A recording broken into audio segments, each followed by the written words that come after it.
Assalamualaikum warahmatullahi wabarakatuh.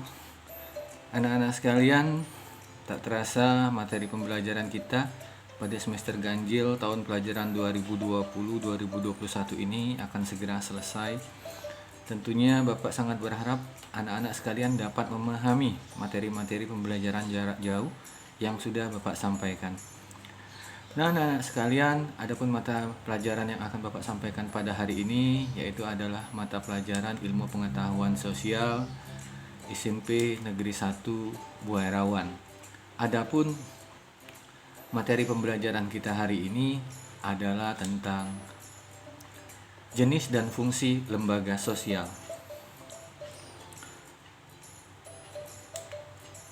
Akan tetapi, sebelum Bapak memulai materi pembelajaran ini, jangan lupa subscribe, share, like, and comment video pembelajaran ini guna perkembangan di masa-masa yang akan datang.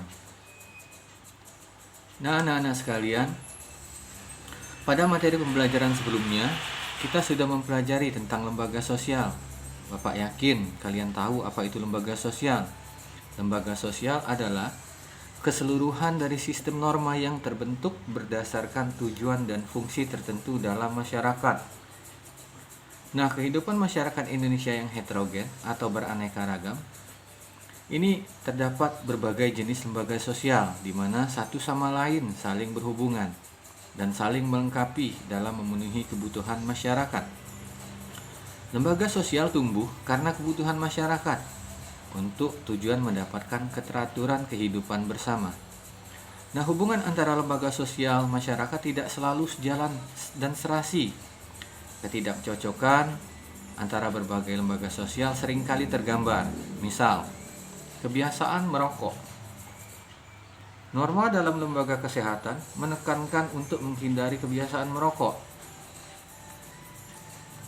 Akan tetapi, lembaga ekonomi justru menekankan norma yang berbeda. Berkembangnya industri rokok berarti akan berdampak pada perluasan lapangan kerja, peningkatan penerimaan pajak oleh negara, dan kemampuan untuk pembangunan berbagai infrastruktur dari hasil konsekuensi pajak yang diterima. Hal ini terjadi karena lembaga sosial bukan suatu hal yang tetap atau langgeng, melainkan akan berubah sesuai dengan bertambahnya kebutuhan masyarakat. Nah, adapun lembaga-lembaga sosial yang kita kenal dalam kehidupan bermasyarakat antara lain.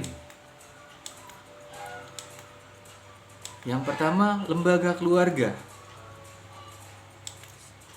Selanjutnya ada lembaga agama. Yang ketiga ada lembaga ekonomi. Yang keempat, lembaga pendidikan. Dan yang kelima adalah lembaga politik. Nah, ini adalah lembaga-lembaga sosial yang akan kita pelajari pada hari ini. Nah, dalam upaya pemenuhan kebutuhan hidup manusia, dibutuhkan suatu lembaga yang mengatur pemenuhan berbagai jenis kebutuhan manusia yang disebut dengan lembaga sosial. Nah, secara umum, lembaga sosial memiliki fungsi sebagai berikut. Yang pertama, memberikan pedoman pada anggota-anggota masyarakat. Kita tahu bahwa seseorang yang ingin mengendarai kendaraan bermotor itu wajib memiliki SIM. Nah, dalam hal pembuatan SIM, seseorang harus memenuhi berbagai persyaratan yang sudah ditentukan, seperti sudah memiliki kartu tanda penduduk dan telah berusia minimal 17 tahun. Apabila persyaratan tersebut belum dipenuhi, maka kemungkinan untuk mendapatkan SIM adalah sangat kecil. Yang kedua, menjaga keutuhan masyarakat yang bersangkutan. Pancasila yang kita kenal sebagai dasar negara Indonesia adalah pedoman bagi hidup seluruh warga negara Indonesia yang memiliki makna untuk mempersatukan berbagai perbedaan dalam masyarakat yang heterogen. Semboyan Bhinneka Tunggal Ika yang berada pada kaki burung Garuda itu menunjukkan makna bahwa meskipun berbeda-beda suku, bangsa, agama, tetapi kita tetap satu juga. Yang C, memberikan pedoman kepada masyarakat untuk mengadakan sistem pengendalian sosial atau social control. Nah, sekarang ini tengah marak aksi demonstrasi. Apa itu aksi demonstrasi? Aksi demonstrasi adalah bentuk kebebasan berekspresi dalam bangsa yang demokrasi. Akan tetapi, aturan tetap harus dipenuhi. Apa saja peraturan-peraturan yang harus dipenuhi tersebut, terutama pada masa pandemi seperti sekarang ini?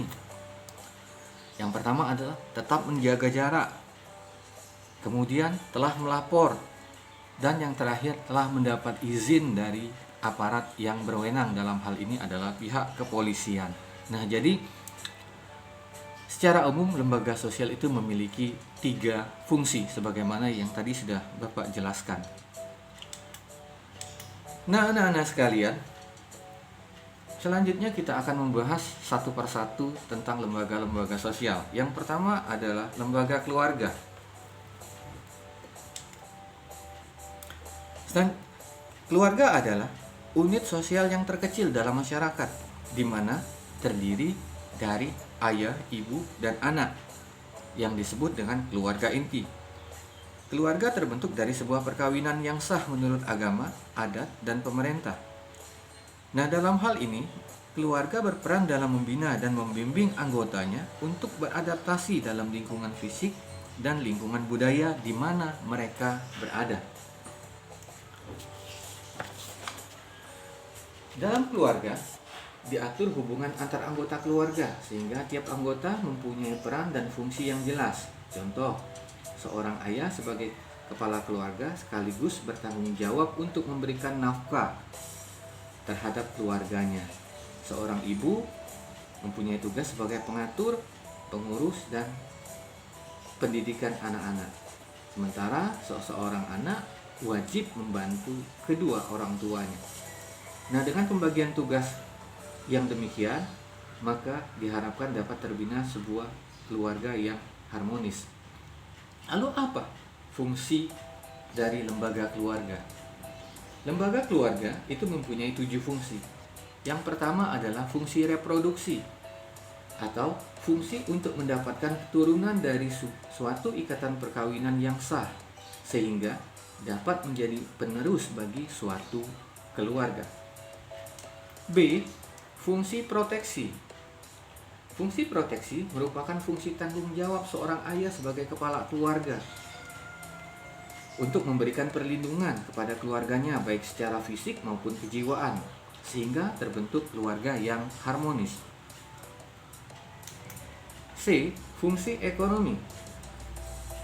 Fungsi ekonomi adalah fungsi untuk mencukupi semua kebutuhan keluarganya, yaitu anak dan istrinya, meskipun pada saat ini suami seringkali berbagi fungsi tanggung jawab dalam memenuhi kebutuhan keluarga.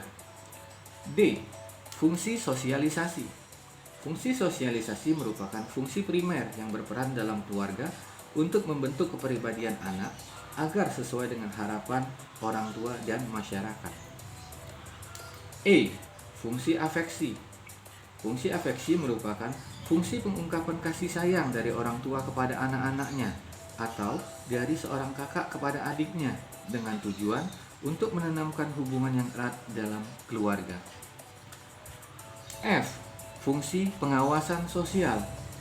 Fungsi ini merupakan fungsi tanggung jawab dari seseorang yang lebih tua, seperti ayah dan ibu, dalam mengontrol atau mengawasi pergaulan anak-anaknya dalam menjaga nama baik keluarga.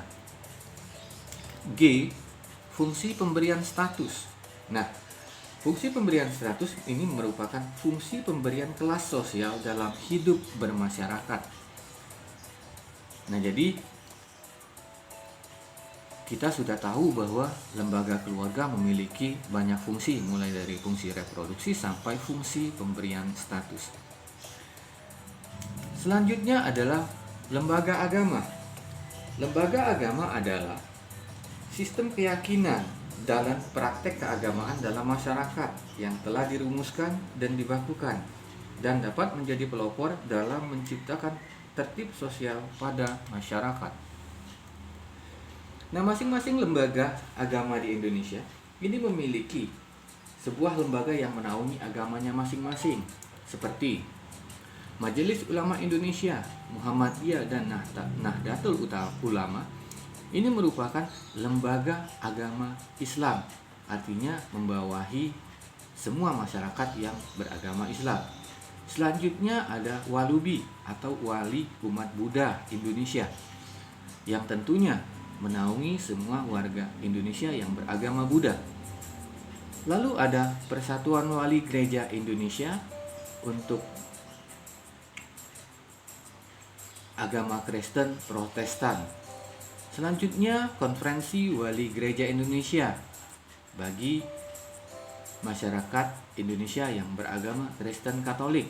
Lalu ada Perisada Hindu Dharma Indonesia atau PHDI. Dalam hal ini merupakan lembaga yang menaungi masyarakat Indonesia yang beragama Hindu. Nah, di dalam bangsa Indonesia dalam lintasan sejarah selama beribu-ribu tahun adalah bangsa yang sangat toleran dan terbuka. Oleh karena itu, dasar negara Pancasila dan semboyan Bhinneka Tunggal Ika merupakan aturan tertulis dan mengikat dalam menjalankan aktivitas keagamaan bagi berbagai umat beragama di Indonesia. Lalu apa saja fungsi lembaga sosial? Yang pertama, sebagai pedoman hidup manusia. Nah, di sini fungsi ini mengatur bagaimana hubungan individu dengan Tuhannya, hubungan individu dengan individu, atau hubungan individu dengan alam sekitarnya. Nah, sebagai pemeluk agama Islam, kita menjalankan sholat fardu 5 waktu sebagai wujud hubungan individu dengan Tuhannya. Atau bagaimana seorang muslim menghormati pemeluk agama lain yang tengah merayakan hari raya agama. Ini merupakan gambaran hubungan antara individu dengan individu. Fungsi yang kedua atau B, sebagai sumber kebenaran. Sebagai seorang penganut agama tertentu, jelas mempunyai keyakinan untuk mencapai keselamatan dan kebahagiaan hidup, baik di dunia ataupun di akhirat. Untuk itu, agama mengajarkan dan memberikan jaminan dengan cara yang khas dalam mencapai kebahagiaan dan mengatasi kekurangmampuan manusia.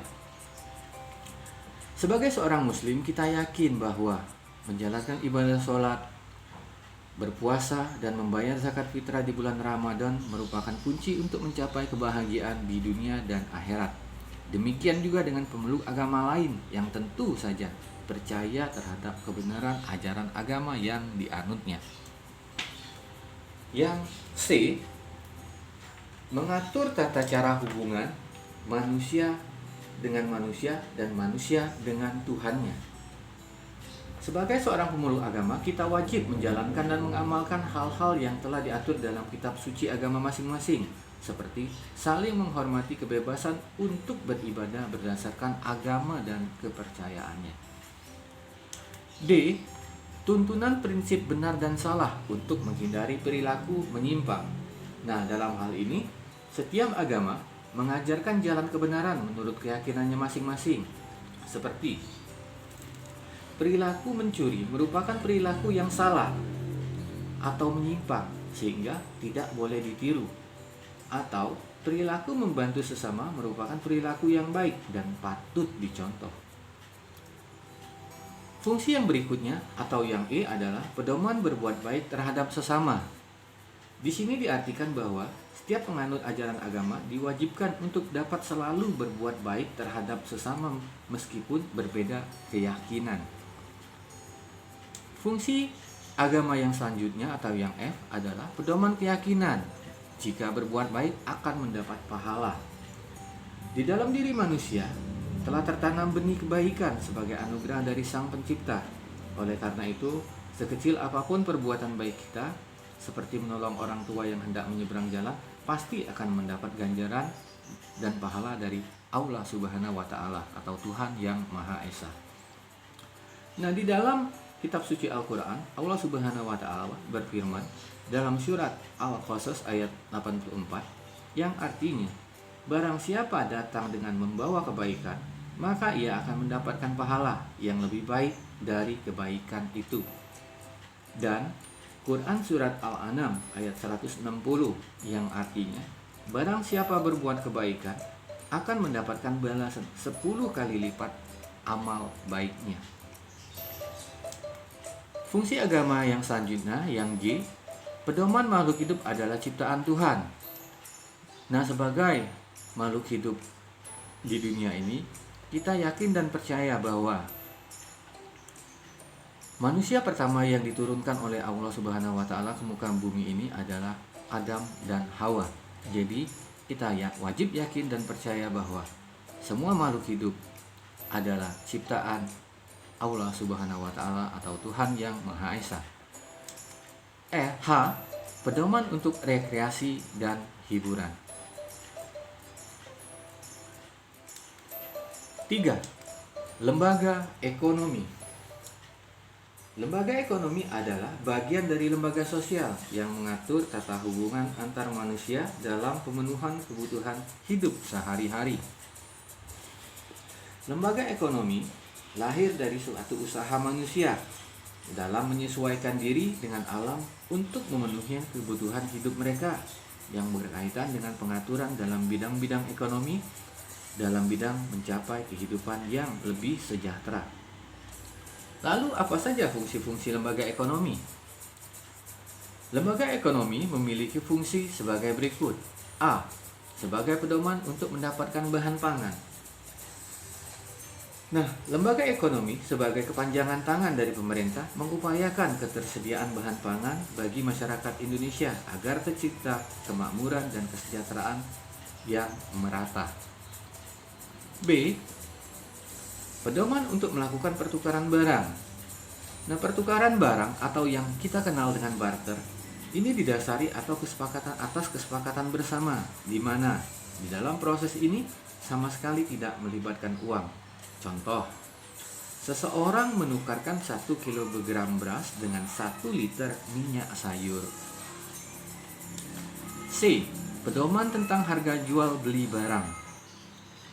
Dalam hal harga jual beli barang, pemerintah melalui Kementerian Perdagangan secara rutin memantau berbagai tingkat perubahan harga, terutama yang berkaitan dengan kebutuhan pokok, seperti mengatur harga beli dan harga jual beras. Hal ini dimaksudkan agar petani selaku produsen beras dapat menikmati hasil jerih payahnya, sementara masyarakat selaku konsumen itu tidak merasa terbebani dengan harga jual beras tersebut. Fungsi yang berikutnya, D, sebagai pedoman untuk menggunakan tenaga kerja. Nah, kemajuan teknologi industri memacu berkembangnya tingkat keterampilan tenaga kerja, di mana pekerja dengan level terdidik dan terlatih akan menempati posisi yang lebih baik dari pekerja pada level tidak terdidik dan tidak terlatih. Selain itu, penempatan tenaga kerja asing itu adalah sebuah modal bagi pekerja Indonesia dalam alih teknologi, sehingga di kemudian hari tenaga kerja Indonesia sudah memiliki keterampilan yang lebih baik. E, pedoman tentang tata cara pengupahan. Nah, melalui berbagai mekanisme yang diatur oleh pemerintah melalui Kementerian Ketenagakerjaan yang selanjutnya diimplementasikan melalui peraturan gubernur, bupati, atau wali kota dalam menentukan besaran upah minimum provinsi atau upah minimum kabupaten kota, sehingga tingkat penghasilan pekerja di Indonesia mempunyai standar yang berlaku. F, sebagai pedoman tentang tata cara pemutusan hubungan kerja.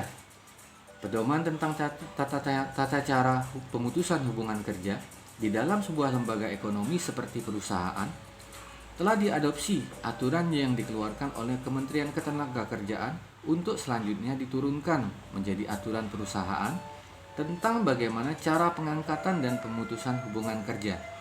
Akan tetapi, masalah tersebut pada saat ini tengah marak dihadapi oleh masyarakat Indonesia, di mana Undang-Undang Omnibus Law yang membahas masalah tersebut tengah ditolak oleh masyarakat.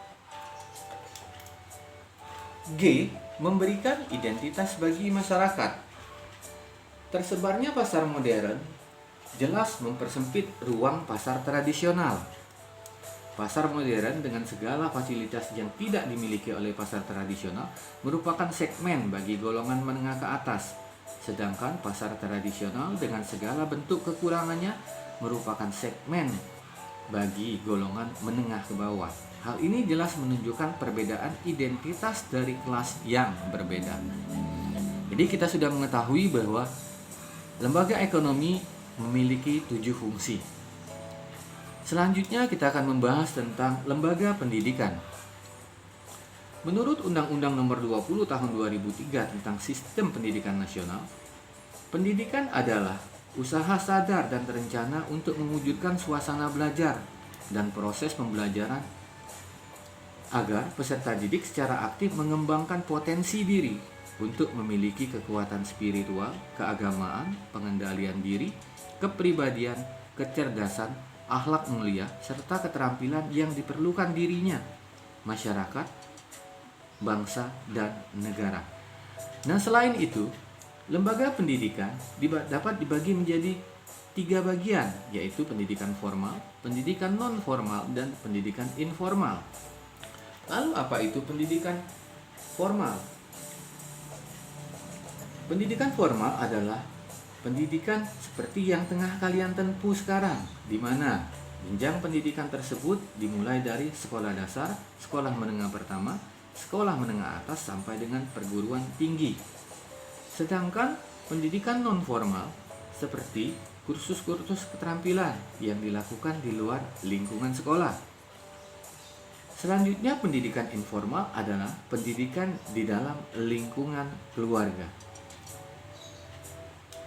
Lembaga pendidikan adalah lembaga atau tempat berlangsungnya proses pendidikan yang dilakukan dengan tujuan untuk mengubah tingkah laku individu ke arah yang lebih baik melalui interaksi dengan lingkungan sekitar.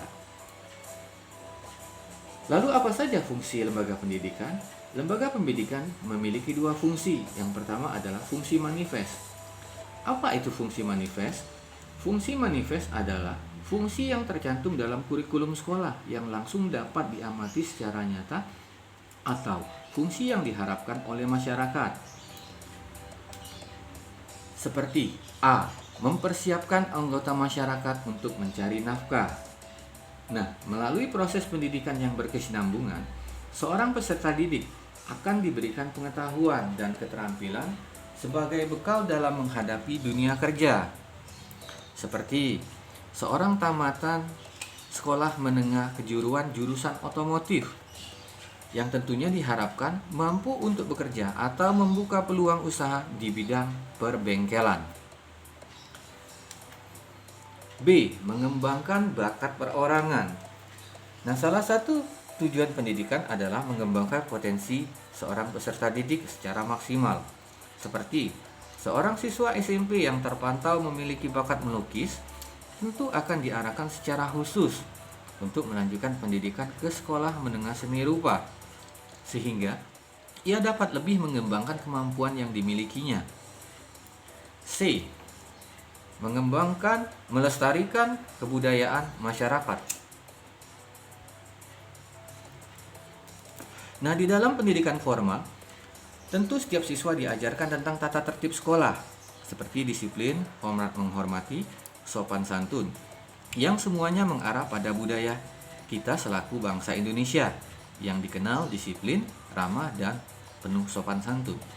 Nah, hal ini perlu ditanamkan kepada generasi-generasi berikutnya, agar budaya tersebut tidak hilang ditelan kemajuan zaman. Fungsi manifest yang keempat atau D adalah menanamkan keterampilan yang perlu dalam demokrasi. Bapak yakin kalian sudah memahami permasalahan demokrasi di dalam setiap kelas, seperti bagaimana cara pemilihan ketua kelas atau bagaimana tata cara pemilihan ketua OSIS, yang mana semua itu dilakukan secara demokrasi berdasarkan jumlah pemilih.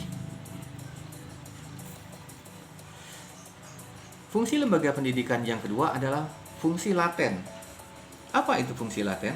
Fungsi laten adalah fungsi yang tidak langsung atau tidak disadari karena pengaruhnya tidak serta-merta dirasakan oleh individu atau masyarakat. Seperti A. Mengurangi pengendalian orang tua. Nah, tanpa disadari, fungsi lembaga sekolah adalah mengurangi pengendalian orang tua terhadap anaknya. Hal ini berlaku sejak jam sekolah dimulai sampai dengan jam sekolah berakhir, di mana fungsi tanggung jawab, pengawasan, dan pengendalian berada di tangan para pendidik di sekolah. B. Mempertahankan sistem kelas sosial. Lembaga sekolah diharapkan dapat mensosialisasikan kepada anak didiknya untuk menerima perbedaan status yang ada di masyarakat. Sekolah diharapkan dapat menghilangkan perbedaan kelas sosial berdasarkan status sosial peserta didik di dalam lingkungan pendidikan. Seperti anak seorang pejabat tentu tidak akan diperlakukan berbeda dengan anak seorang petani. Jadi anak seorang pejabat tetap akan diperlakukan sama dengan anak seorang petani, sehingga di sekolah tidak terjadi perbedaan kelas sosial. Akan tetapi hal tersebut mungkin terjadi di kehidupan masyarakat, di mana anak seorang pejabat pergaulannya berada pada level high class atau level yang tinggi, sementara anak seorang petani level pergaulannya akan berada pada level low class atau berada pada kelas yang lebih rendah. C. Memperpanjang masa remaja. Lembaga pendidikan yang memiliki jenjang dari SD sampai perguruan tinggi jelas akan menambah waktu bagi seseorang untuk terus fokus terhadap pendidikan. Jadi apabila seseorang siswa itu mengikuti jenjang pendidikan dari SD sampai perguruan tinggi, maka tingkat kemungkinan usia remaja anak tersebut akan berada pada usia 22 sampai 25 tahun. Jadi tanpa disadari, lembaga pendidikan ini mempunyai fungsi untuk memperpanjang masa remaja seseorang. Jadi kita sudah tahu bahwa lembaga pendidikan itu mempunyai dua fungsi, yaitu fungsi manifest dan fungsi laten. Yang kelima, lembaga politik. Secara etimologi, politik berasal dari bahasa Yunani, yaitu polis yang berarti kota atau negara. Kemudian arti itu berkembang menjadi politis yang berarti warga negara, atau politea yang berarti semua yang berhubungan dengan negara. Nah, selanjutnya kita mengenal kata politisi. Apa itu politisi? Politisi berarti orang-orang yang menekuni dunia politik. Pengertian politik adalah proses pembentukan dan pembagian kekuasaan dalam masyarakat yang antara lain berwujud proses pembuatan keputusan khususnya dalam sebuah negara. Politik adalah hal yang berkaitan dengan penyelenggaraan pemerintahan dan negara. Politik merupakan kegiatan yang diarahkan untuk mendapatkan dan mempertahankan kekuasaan dalam masyarakat. Nah, di Indonesia, di negara kita mengenal berbagai lembaga politik, di antaranya Majelis Permusyawaratan Rakyat atau MPR. Yang kedua adalah Presiden dan Wakil Presiden. Yang ketiga, Dewan Perwakilan Rakyat atau DPR. Yang keempat, Dewan Perwakilan Rakyat Daerah atau DPD. Yang kelima, pemerintah daerah, dalam hal ini mulai dari gubernur, bupati, dan wali kota. Yang keenam, DPRD provinsi dan DPRD kabupaten kota. Dan yang ketujuh adalah partai politik. Nah, secara fundamental lembaga politik memiliki fungsi untuk mengatur dan membatasi setiap aktivitas politik dalam masyarakat. Lembaga politik memiliki dua fungsi. Yang pertama, memelihara ketertiban dalam negeri. Lembaga politik memiliki wewenang atau fungsi untuk memelihara ketertiban di dalam masyarakat dengan menggunakan kewenangan yang dimilikinya, baik dengan cara persuasif atau penyuluhan maupun dengan cara koersif atau kekerasan. Nah, lembaga politik bertindak sebagai penegak hukum yang menyelesaikan konflik yang terjadi di antara anggota masyarakat secara adil, sehingga anggota masyarakat dapat hidup dengan tentram. Seperti bagaimana upaya pemerintah dalam mengamankan demonstrasi atas penolakan Undang-Undang Omnibus Law atau memberikan solusi bagi masyarakat yang terdampak pandemi COVID-19 seperti sekarang ini, yaitu dengan jalan memberikan berbagai bantuan yang semuanya bermuara agar terjaga ketertiban di dalam negeri. Fungsi lembaga politik yang kedua adalah mengusahakan kesejahteraan umum. Lembaga politik memiliki fungsi untuk merencanakan dan melaksanakan pelayanan-pelayanan sosial serta mengusahakan pemenuhan kebutuhan pokok masyarakat. Contoh, pengadaan dan distribusi pangan, sandang, papan, pendidikan, dan kesehatan. Nah, anak-anak sekalian, mungkin kalian pernah mendengar tentang langkanya gas LPG 3 kg atau melonjaknya harga beras di pasaran. Tentu hal ini akan memberatkan masyarakat. Nah, untuk mengantisipasi gejolak di masyarakat, seringkali pemerintah turun tangan dengan melakukan operasi pasar untuk menjual barang-barang tersebut dengan harga yang terjangkau oleh masyarakat. Atau bagaimana upaya pemerintah dalam meningkatkan kuantitas dan kualitas pendidikan yang merata bagi seluruh rakyat Indonesia. Salah satunya adalah dengan cara memberikan bantuan operasional sekolah atau BOS yang bertujuan agar seluruh anak-anak usia sekolah dapat mengenyam pendidikan secara gratis. Nah, demikianlah materi pembelajaran kita hari ini tentang jenis dan fungsi lembaga-lembaga sosial. Semoga materi pembelajaran ini dapat bermanfaat, dapat dimengerti, dan dapat dipahami sehingga memberikan modal pengetahuan bagi kita semua. Akhir kata, Bapak ucapkan wassalamualaikum warahmatullahi wabarakatuh.